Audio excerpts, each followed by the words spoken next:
Hi everyone, my name's Dan Heidinga. I'm a principal software engineer at Red Hat, and we're going to talk today about the fast startup landscape in Java and how it's expanding. We're going to talk a little bit about how startup probably is the wrong term for the things we want to improve.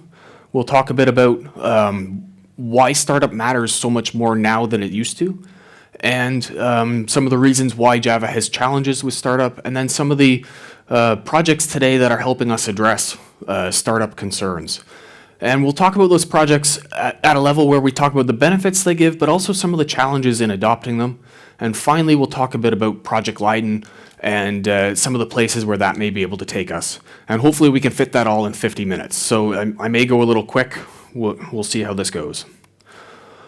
So starting here, I've got a tweet from Kirk Pepperdine where he's kind of stirring things up a little bit by saying that he doesn't understand the focus on the vanity metric of JVM startup time. The JVM calls main within 4 to 6 milliseconds on modern hardware, which implies the remaining startup time is, how the app is deployed and app initialization work. None of this is controlled by the JVM.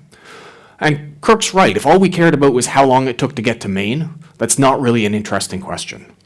And so we had a bit of a conversation on this, and I said, really, when people say startup, what they really care about is how long does it take for my application to be ready to do productive and useful work. So maybe the better metric here is how long does it take to get to first request. And that's really what people mean when we talk about startup. So that's sort of the piece we're going to focus on, is not just getting to main, but all the initialization work that comes along. And there are other pieces of startup costs here. There are time to get your container spread out to where you need to run it, and there are other things that happen here. And so we need to be careful about the language we use and to make sure that we're concentrating on the pieces that actually matter. All right, but why do we care about startup? And I'm going to continue to use startup throughout this talk. I know I just complained about the terminology, but I don't have a better term for it yet, at least nothing as nice and succinct as startup. So the reason we care about startup is we're doing way more deployments than we used to. In the bad old days, we had a jar file, we threw it over the wall to ops, they deploy it like once a quarter, maybe. Now we've got cloud deployments, microservices. That monolith broke down into 4 or 5 JVMs, and now you've got startup costs on each one of them. You also have horizontal scaling, and so all of those pay a startup cost. Your CI/CD pipeline is pushing into production regularly, and so you're getting more and more deployments, which is more startup costs across your fleet of microservices and your scaled instances. And then if we push things all the way over to serverless, the model says we have a new JVM starting for every execution. Now, we say that's the model, but that's not really how it works, and that's okay. Our cloud providers do a lot of work to hide this for us, to pay for caching of instances and to try to keep things warm. But really what somebody's paying for the cost to start that JVM and keep it around. And so startup has become a much more important part of our life cycle of applications. And in particular, if they haven't happened to come and bother you yet, somebody in your accounting department will at some point say, wait a minute, your application takes this much memory, it's using that much CPU, it's costing you this much. So you want to shrink that startup time because you want the time that you're spending to do work to be productive value that you're serving your customers and not starting the JVM. Okay, so startup time matters. It's really not the word we want to be using. But what does startup look like? So I'm showing here a typical Java EE application where we've built the application and then we go to start it, we type Java, our command line, and what happens? Well, to run to main, we have 3 class loaders that get created, our bootloader, extension loader, and our app loader. I think they've changed names now since modularity, but that's the basic idea. We get about 500 classes and about 160 class initializers. Then we move from that to our framework starts to get initialized, and there we end up in the hundreds of class loaders, thousands of classes, and some set of those 1,000 have a class initializer. And then we finally start to initialize your application code on top of that, and the number of class loaders just increases, and classes increases, and class initializers increase. So we have this massive amount of time doing class loading and class initialization before we actually serve any useful work. Now, even that's not the full picture, right? We want to take our application and we want to scale it out. We've talked about microservices. So really, though, the JVM startup time is only part of the costs that you're paying. There's more places that cause delay in what happens between scaling than just the JVM startup, right? You have to copy the image to your registry and then pull it from your registry down to your machine. You have to run it. You've got container start times, and those are 120 to 350 milliseconds, and you've got services that have to be connected, and all these things that end up happening before you run your actual application, right? So when we talk about startup, we should be careful to think about the bigger picture of this. It's not just the JVM, though in this talk we're going to focus on the JVM. All right, so why is Java slower than static languages? Well, Java lives on dynamic island. And so I've got this really bad sample code that I wrote, and it shows just some very simple Java operations.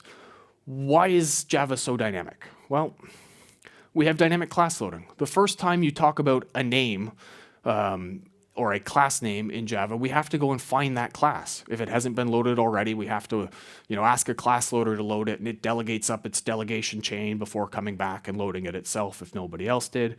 And that's every name that you reference has to be loaded, has to be looked up at runtime. There's nothing that links names ahead of time. Then we have to initialize those classes. We don't want to give you data that's not initialized, that hasn't been used. So every time you try to access a static field or call a static method or allocate a new instance, we do an isInitialized check, at least theoretically, to make sure that that class has been initialized beforehand. And that's another wave of operations that occur. Before I can initialize myself, my superclass has to be initialized, my super interfaces have to be initialized. There's a whole lot of class initialization happening at slightly uncontrolled points because you don't know if your supers have already been done or not. So there's a whole bunch of checking that has to occur. And then we want to actually access that field and call that method. We need to do resolution. We don't know at the time that this bytecode gets compiled what the offsets actually are. So the VM says, oh, you want the out field. I have to go find the offset for that or the address for that. I have to go find the offset or address or vtable offset or itable offset for the method. And all of these are costs that we pay at runtime over and over and over again, at least conceptually once per constant pool entry in a class. And I've got a Lambda in this code, and so that Lambda is implemented with invoke dynamic. So you get method handles get pulled in there. So that's a reflective operation to call some method. We also have other reflective queries happening. These are places where we have to ask, is this class serializable, and other qualities about the class. And then we're going to dynamically generate a class at runtime. So we're changing the source base as we go. There's a whole bunch of dynamic behavior happening here. More dynamic class loading, more class initialization. And at any time, somebody can come along and attach an agent. And that agent might redefine some of the classes you already have, add new bytecodes to them, change their behavior in some way. It might hook events and use that to drive other behaviors and other changes into your system. And all this time, the JVM is interpreting your code, it's doing this resolution, it's profiling the execution, and it's compiling and decompiling and recompiling everything underneath you. And this is an incredibly powerful thing, right? We like to talk about, Java tends to be slow in places. But really what we're seeing is all of the power of Java lets us link things as late and as lazily as we can. And so this explains some of why Java may be slow to start. But really what we have here is a trade-off. By linking late, we can do separate compilation. By linking late, we can use all the tools that we have. We have a lot of power and flexibility in the Java ecosystem because of this dynamic behavior. But Java's always been a little jealous of static languages and sort of the static island and the benefits you get out of them. And in particular, Java has been jealous of the footprint benefits that static languages get. When you compile your C or C++ code, you often end up with shared libraries. And these end up getting loaded into your address space, and you get one copy of the code that multiple processes can share. And so if I'm running multiple things, I get footprint benefits out of doing it this way. And Java wants the same thing, right? It wants to be able to have n JVMs running one copy of this shared metadata and get the footprint savings that way, right? And this is historically how Java worked. We had a big server, we ran a bunch of processes on it, and we wanted to benefit from that. So Java had to do something to address these footprint concerns. So it introduced, and every major JVM has a version of this, some kind of metadata archive to be able to save away class data. So OpenJDK has CDS and app CDS, which saves away the VM's view of the class. These are, if you're familiar with the C++ hotspot code, this is the K class that gets saved away in your CDS archive. And you use a pre-generated list of classes to be able to fill this archive up. And then since JDK 13, there's also dynamic CDS, which is able to save away some of these classes when you go to shut down your JVM. So you end up with two kinds of archives, static ones and dynamic ones, but they really do the same sorts of things. J9 has a slightly different approach on this. They call it shared classes, where they split their class files into ROM pieces and RAM pieces, and are able to save away the ROM pieces for relevant class loaders. So any of the default loaders, the URL class loader, and any class loader that's opted into the particular protocol you need for this. So this is great. We get footprint savings, but this is a talk on startup. Why am I talking about this? Well, JVM engineers are inherently lazy, and once we have a tool, we like to extend it to do all kinds of other things. So with OpenJDK, we took the archive and we said, it would be really nice to be able to cache some objects away so we don't have to look them up and recreate them every time. With J9, we took a different approach and we said it'd be really nice to be able to cache away some JIT compiled code and be able to reuse that. And it's called dynamic AOT, and that gives some faster startup. So let's dig into these a little bit, because these are basically the three fundamental building blocks we need to get fast startup. So if we look at the hotspot and CDS archived heaps option, there's a particular call in the hotspot Java code, or in the OpenJDK Java code, on the CDS class called initialize from archive. And what this does is it goes and looks into the CDS archive to find some objects that may be there so it can pre-initialize certain fields. So I'm showing the API itself, and then on that example is from the Javelin integer cache. We're all familiar with Javelin integer, and everybody hates the cost of boxing. So a cache was introduced at one point to be able to save allocating new instances of Javelin integer within the first 256 of them, or whatever the tuning ends up being. And it'd be nice to not have to allocate those objects every time. So we allocate them in one run, we save them away into the cache, and then the next run we can check, hey, CDS, do you have the cache that I need? If you do, please fill in my static fields, and I can check and continue on and reuse those objects. Great. But to do that, I need that shared class-related metadata, because I need something that describes those objects. Right? I can't have objects without a class that tells me what's in them, what the shape of them is, what the type of them is, what the GC needs to do with them. So shared archives and objects build on top of shared class metadata. And actually, one of the things that's interesting about this is we have modularity to thank for this improvement, because modularity gave us this module graph that gets generated every time we start things up, and usually that graph is the same from run to run. And so we really said, why do we want to build this graph every time? It's expensive to build. We'll build it once, save it away, and then we can restore it and reuse it. So the other fundamental building block that we need for fast startup is dynamic AOT. So we'll look at what J9 does here. Here they have their shared classes cache with their ROM classes in it, and they save away JIT compiled code from one run so they can use it in the next run.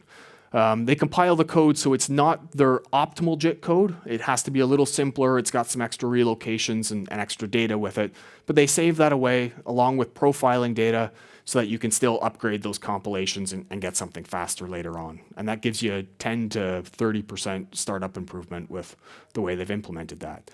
But this, again, builds on having shared class metadata. You need to know what the classes are, what they look like, to be able to compile code for them. You need to know enough about their class loader relationships to be able to know that this is the right class and the shape of things. So these are our 3 fundamental building blocks to get fast startup. But what it starts to show us is our applications build in a particular way. Now we don't just have our application and we run it. We have 2 kinds of runs. We have our first run, which is a cold run, when we haven't built our cache, we haven't filled it in, we don't have anything saved away. And then we have a warm run, which is where we have that data saved away that we can reuse it. Right? And that kind of maps, interestingly, to our build time runtime sense, right? So our cold runs, we kind of want to do them at build time if we can, or before we actually want to hit deployment. And in particular, with containers, this is really important because container deployments are immutable, right? You start your container, you can write whatever you want across your file system because that gets thrown away when you're done. So it means that with a container, every run when you start that container is conceptually a first run. So if you haven't done anything to fill those caches before you get to your container startup, you're not getting any benefit out of those caches. Right? So we need to move that work into our build phase. And this is an important concept that's going to come up in any kind of startup related work, is we need to shift work out of our runtime phase and into our build phase. All right, so these are our 3 essentials to get fast startup. We need class metadata, we need heap archives, and we need AOT code. So if this is what we're looking for and what we're trying to build, how do we get there? Well, the first real change we did was to move to Java to static island and say, what would static Java look like?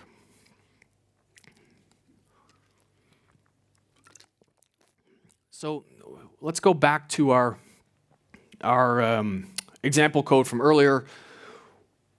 We talked about dynamic class loading, class initialization, all kinds of behaviors here. What happens if we transport that code to static world? Well, our dynamic class loading can't occur anymore because we need to know the classes at build time to statically compile them. So we have to do all our class loading at build time. Class initialization becomes a question about when do we do that? Can we do it early? Can we do it late? Is there requirements on when we have to do it? All the resolution that we used to have to do at runtime as part of startup, we can do at compile time. We've got all our code there. We've sort of closed that world. So now there's no reason to do dynamic resolution. We should do it all statically. Our method handle and reflective type accesses, well, we probably don't want to compile every method in the application that we're working on. And so we probably need some level of configuration to be able to tell us which methods matter, and that includes knowing which ones we're going to reflect over. Dynamic class loading is gone, class initialization is a question mark. All the agent technology that we've built up till now, JVM TI agents and the like, kind of disappears in this world. It's not able to redefine classes. The events that it's used to hooking, the mechanisms for doing that don't really fit in a static Java world. And you might think, okay, who cares? But that's really our monitoring ecosystem. What we've just said is as we move to static Java, we lose our existing monitoring tools. Somebody needs to make an investment here to be able to resurrect those tools, and maybe they're not going to fit in exactly the way we're used to. And all the code compilation we do with dynamic code compilation now becomes ahead of time compilation. But there are other features that we're used to in a JVM that we start to make use of.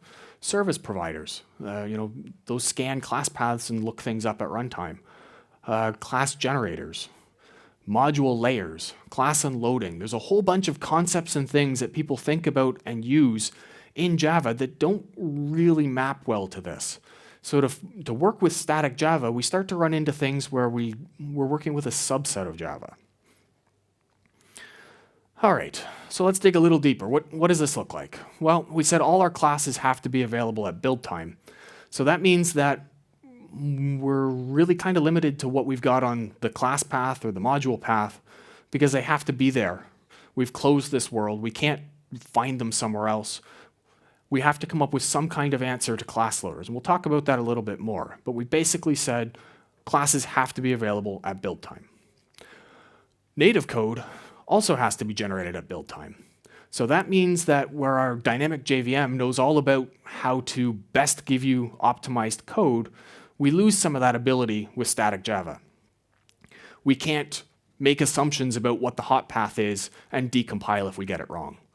We can't remove class initialization checks. Those checks are saying, is this class initialized? And now we have to leave those checks in the code all the time because static worlds tend not to like dynamic code patching that would be needed to remove those checks.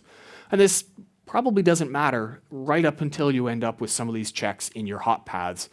And so you have to start to think about how am I forcing initialization in my hot code so that it fits well with what static Java does. And our AOT code has to guess about what's going to happen. It doesn't have the same knowledge base of what's actually happening that a dynamic compilation does. It has to guess about what kind of processor you're going to run on. It has to guess about hot paths. It can't make the assumptions that dynamic compilation does. And it has to be somewhat agnostic to the kind of machine you're going to run on. The JVM really likes to say, oh, you have this cool new instruction. I'm going to use that and give you the best optimized code. Well, if we do that with our AOT compiler, that means you can only run on machines that are that new or newer. And so AOT code tends to have to deal with the same way that C and C++ does. Here's my lowest common denominator machine that I have to target, and I'm going to build for that. And profiling is a whole challenge in and of itself. C and C++ people are used to trying to deal with collecting profiles from one run and trying to apply them to another. Everybody says this is a great idea until they try and do it in practice, and it often falls apart because your profile doesn't quite match anymore, and now you've changed the application enough, and it becomes a real pain to track these things.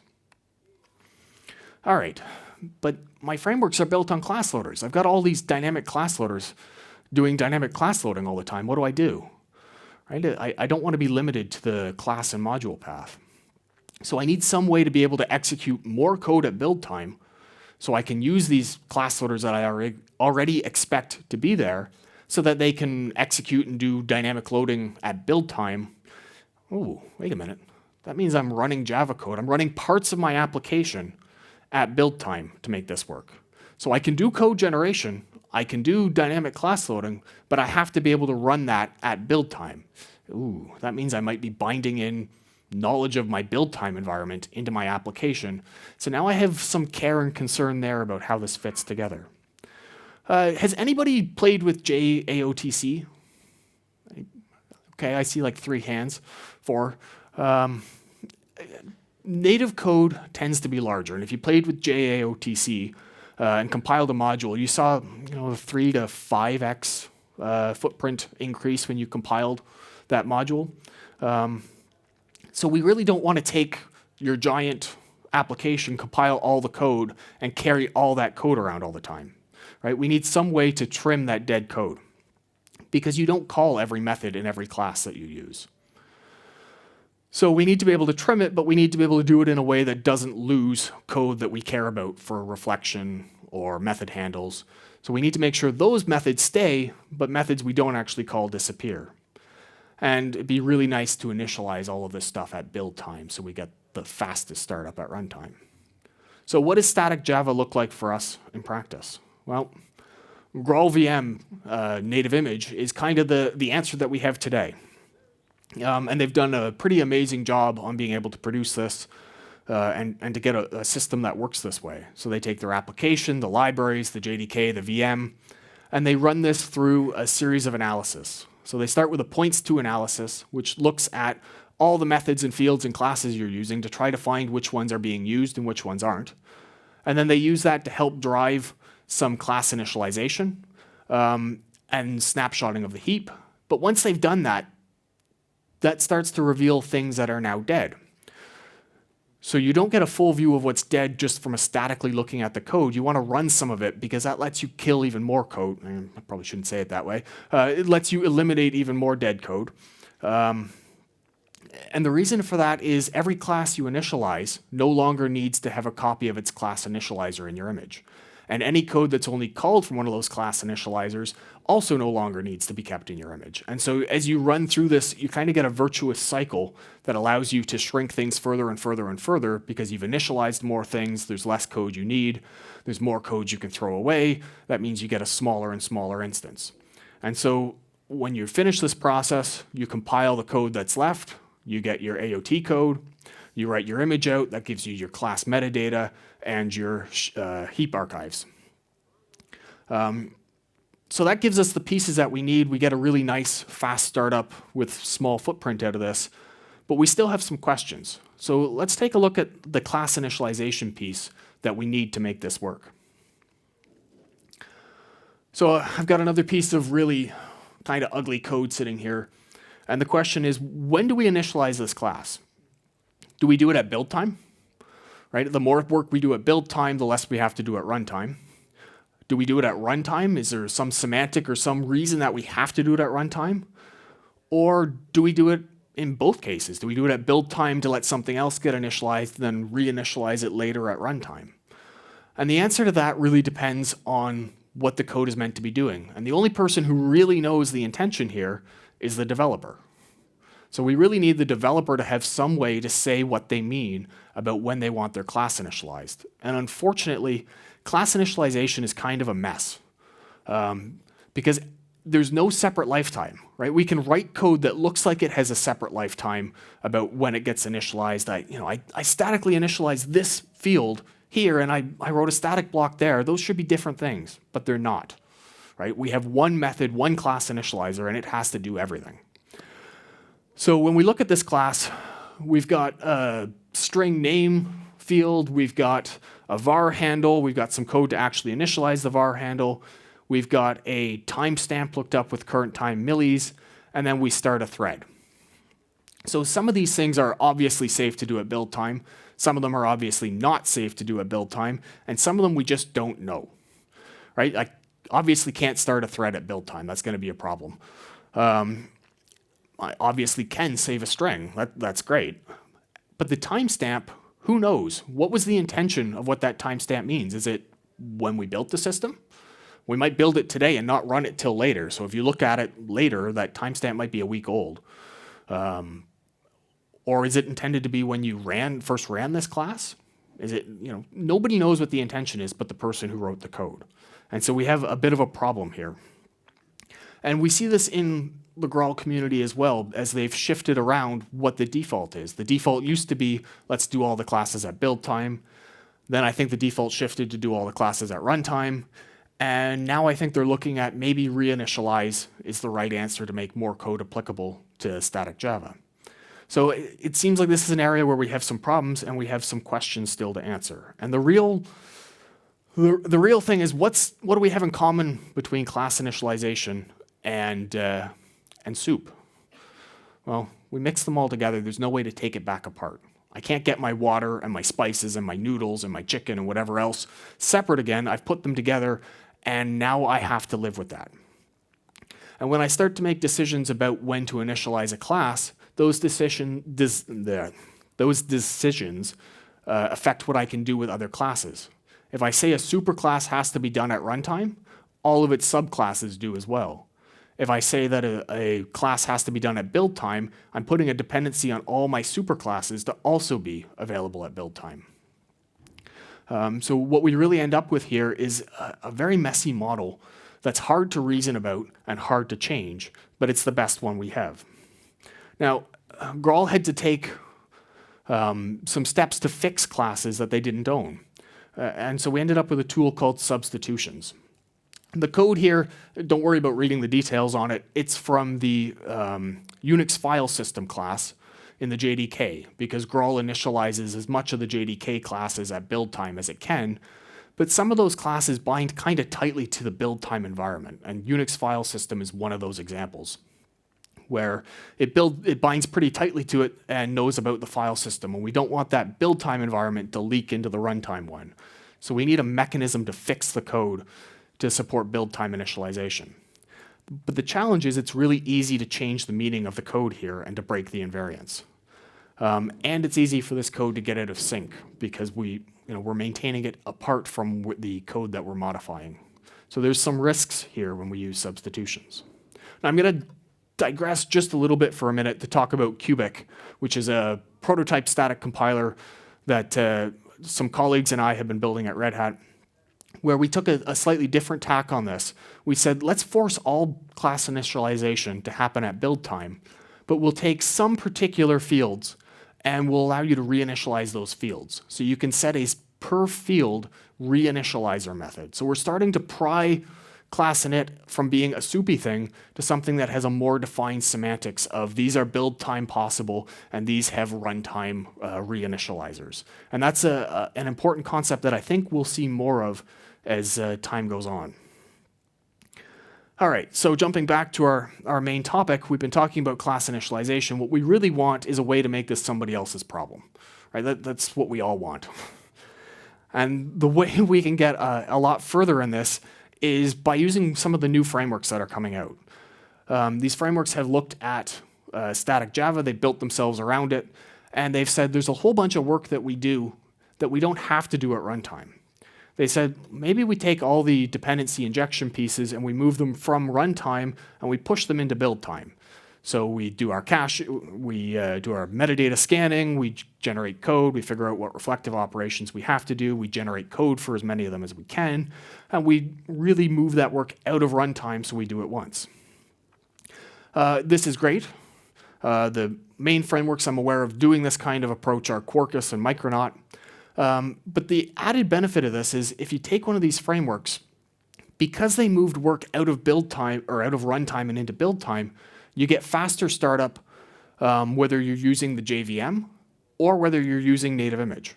Right? So static Java benefits because we've moved the code to the world where it can compile it, where it can see it and analyze it and work really well with it.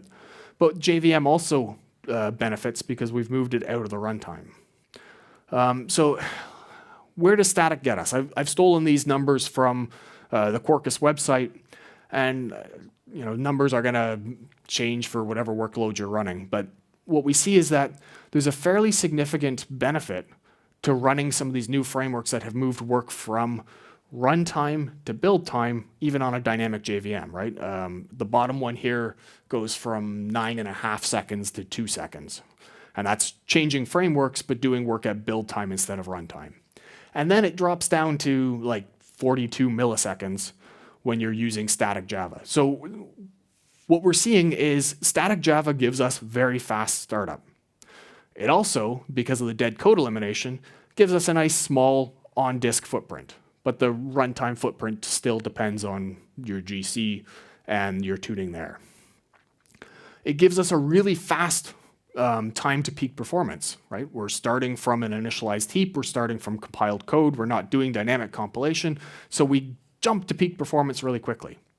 But that peak is often a little bit lower than what we get out of dynamic Java. Now, to get here, we have to adopt a closed world.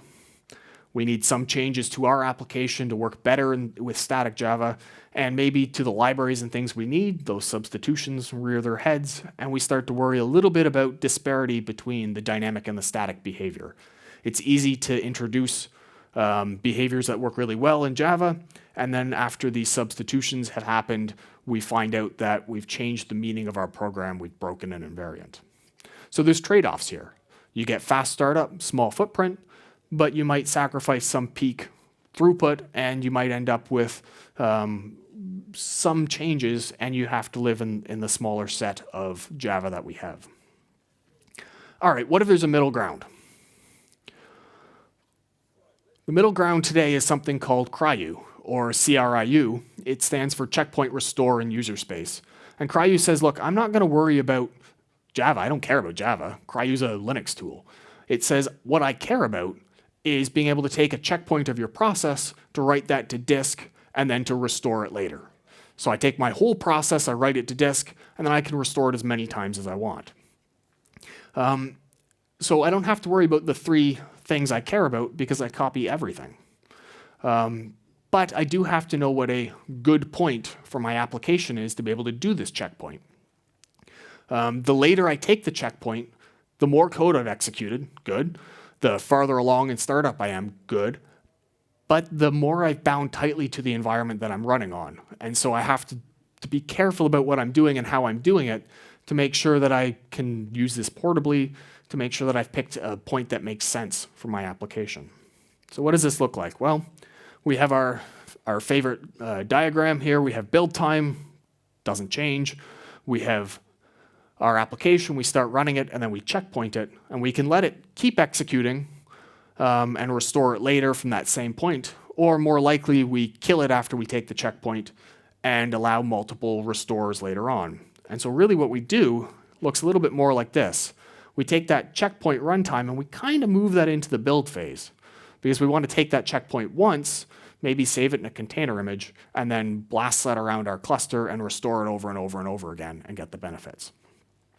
So this, the startup time you get out of this depends a lot on where you checkpoint and how much restoration you have to do.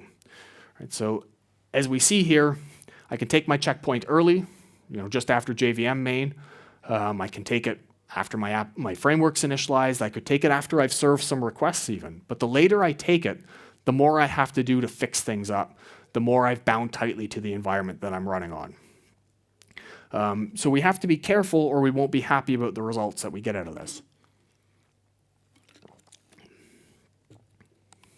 So if we want to use checkpoint restore today, we don't want to just take CRIU and run it ourselves. And the reason for that is there are things that need to be fixed. And so we have two sort of major projects looking at this. The one out of OpenJDK is called CRaC, Coordinated Restore at Checkpoint. And the one out of OpenJ9 is called CRIU Support. And I think it's being productized by IBM as Semaru Instant On. So they're searching for any of those terms should find you the right projects. But even with CRIU, just like with Graal, we have things that we have to be careful about. There are concerns here too. I don't know if anybody's watched Finding Nemo. There's a great thing with all the pigeons here going, mine, mine, mine. Java kind of does that to the environment it runs on. Mine, it says, I want this. It's going to grab the memory. It's going to grab the CPU. It's going to bind tightly to the environment. And so we need to be really careful about what we let get bound in before we take a checkpoint and the things that we need to fix up. So that means we have, obviously random numbers, if they're initialized before our checkpoint, are going to be the same in every restored instance, unless somebody does something to fix them. Time deltas are a similar story. Environment variables are ones where we often want to inject them into a container to do configuration. But Java expects environments to be captured once and to be immutable. Nobody's written code expecting the envars to change in Java. And so we have to figure out what happens to a system that's looked up environment variables. And then we have all kinds of portability concerns, right? We've sized the thread pool based on the number of CPUs in the machine that we took the checkpoint on. And maybe we did that on a massive server in our build system so it builds quickly. And so we get a big thread pool, and then we restore it on something that's bound to 2 CPUs only. Now we have a mismatch here. Maybe we did it on a new system and we used new instructions and we have to fit on a system that's a little bit older. And this is not just a JVM concern. We've actually seen the same problem with glibc, right? glibc does a great job. It says, hey, you've got these particular instructions. I'm going to use them in your memcopy implementation. And then when you go to move to an older machine, you segfault or bus fault when you try and run these illegal instructions. So there are a lot of portability dragons lurking here. And to fix these things, we need some mechanism to be able to do this. Graal has substitutions. Project CRaC and OpenJ9 CRIU support have lifecycle APIs. Basically, APIs that let you take action before the checkpoint and after the checkpoint to kind of fix up the state. Now, these projects try to do it for you for the JDK classes, but your application classes may need to implement these interfaces or use these APIs to be able to adapt their code as well. And the fix-ups depend on your application and on your use case. There are some cases where if I'm just running it locally on my machine, a checkpoint really late makes perfect sense. I get the most benefit out of it. But if I'm blasting that around my cluster, I may not want to do that. I may want to take it earlier, even though it doesn't get the same benefits. And the other interesting piece here is that these lifecycle APIs also let you change when code runs. So you can take code that was going to run and be lazily initialized in a normal JDK and move that to pre-checkpoint, because that's when you want it to run. Right? In a normal dynamic VM, you want it to be done only when you actually need it, so you pay the cost on use. And with a CRIU-enabled system, you want to move that early. Right? So we're starting to see phases become a bigger piece of our application: build time, run time, cold phase, warm phase, and now pre-checkpoint, post-checkpoint. So I'll show some results here as well. And what we have is some normalized performance numbers, courtesy of the Liberty team. And we see that their work with the OpenJ9's CRIU support gives some pretty significant startup improvements. The lower is better, in the CRIU case is the orange code. So we get faster benefits for code that can't opt into static Java. We get an open world, so you get your same monitoring tooling keeps working here. You get the same peak performance as the JVM, but you have a much bigger on-disk footprint because you took a checkpoint of the entire process image, not just the constrained thing from build time. You still need changes, right? You have to use this lifecycle API to fix things up. And now we have not a build time, runtime disparity, we have a pre-post checkpoint disparity, where we may have changed the meaning or broken our invariants using our fix-up code. So what we recognize is that there's a spectrum here. We need to fix Java to address that spectrum. And that's where Project Leyden starts to come in. So Project Leyden was announced and said it's going to address the low startup time, slow time to peak performance, and the large footprint by bringing static images to Java. And then after a bit of time, there was an update on this to really say what we want to do is not just static images, we want to look at a spectrum of constraints, right? And we've seen that, right? Not everybody fits in static Java, not everybody wants the startup of dynamic Java, some want CRIU. There's a whole spectrum here. So we need to look at a weaker set of constraints than closed world and see what optimizations we can get out of this, because those optimizations may be more broadly applicable. So this is good. So what do we need out of Project Leyden? Well, as we've looked at our solutions and our options, we see that every solution needed changes to get faster startup. The JDK gave you CDS-type archives. It also gives you lazy initialization to move costs as late as possible. Native image gives you a closed world constraint and requires some consequences from that. CRIU has a lifecycle API and some portability changes that are needed, but all of them give you fast startup by targeting different points on that spectrum. Now the challenge here is that when we take old code and we try to apply new semantics to it, we often introduce errors, or at least change the meaning of the program. So what we really need is the Java language to evolve in a way that gives us the way to say what we mean once, to say when we want something to be initialized. So that's the first thing we need out of Leyden. Now we also need some kind of tool from Leyden, because we need some way to apply those spectrum of constraints to our running application.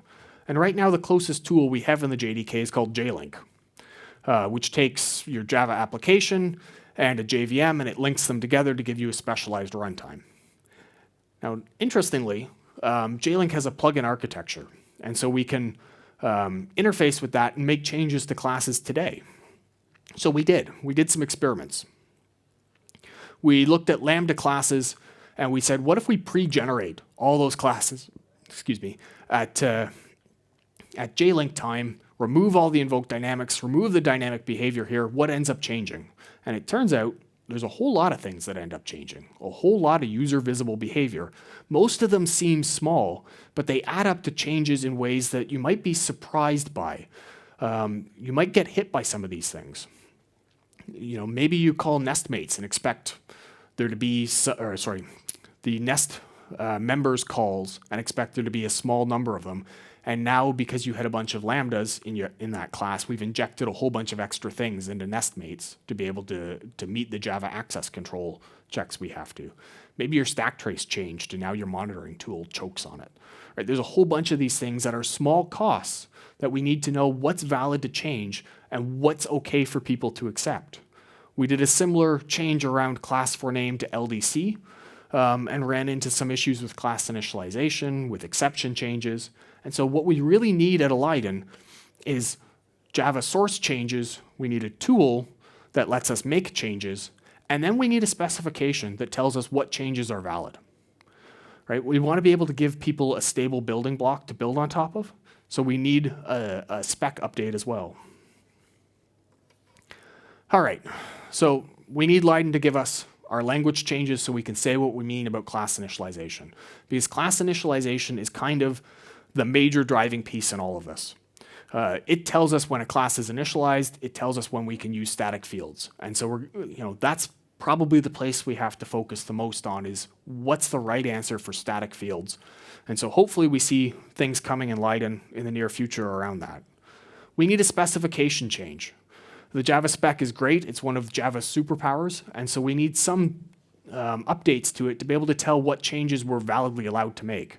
Because if we just run off and make whatever changes we want today, we're going to end up in the same kind of problems that we called out with substitutions, with lifecycle APIs, with Leyden as well. And we don't want to be there.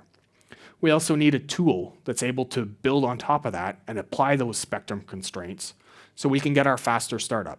And we know that tool is going to have to give us our three essentials. It's going to have to give us our class metadata, our heap archives, and our AOT code. So that's things we're looking for. And that's what's going to give us our faster startup time for all applications. All right, so that's what we wanted at Leyden. That's hopefully where we see things going in the near future. Let's sort of wrap things back up. So today you need to take a look at your application. You need to determine, does startup time matter for you? How much does it matter to you? How much money is startup time costing you? If it's not costing you anything, if it's not the biggest thing on your priority list, move on to something else. I know this stuff is fun, but it's probably not the thing you care about then. If it is the thing you care about, figure out which one best fits your use case, right? Do you have to stay on the JVM for whatever reason? Then operationalize CDS and app CDS. Start looking at how do you organize your code. How do you move things from runtime to build time today? We talked about frameworks that help you do that. Maybe that's the answer to your startup woes today. Maybe you want to take CRIU. Maybe you're ready to be an early adopter on that, to jump on one of the Project CRaC or OpenJ9's work and take that and see how fast you can get started up with that. Maybe you're ready to adopt native image and you're ready to go all the way down to that smallest footprint, fastest startup, but there are trade-offs on any of these options. So you need to think through those, figure out which ones fit for your application, and then operationalize it.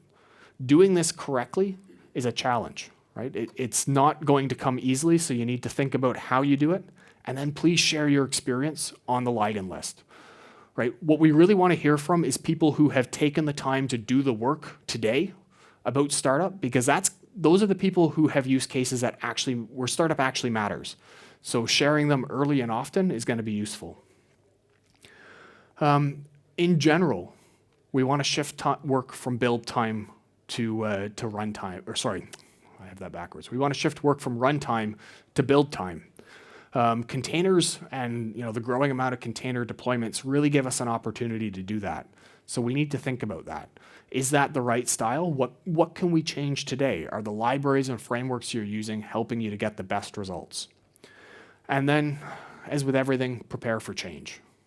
Right? We've seen that each of the solutions that we have requires some amount of changes to your application, to your source base, to your libraries, to the way you write your code. Leyden's going to require it too. So plan now for things that are going to change. Don't bind too tightly to any one choice. And hopefully we'll see more and more people adopting some of these solutions and helping to move them forward, because that's what we all want, is a faster JVM startup. Thank you.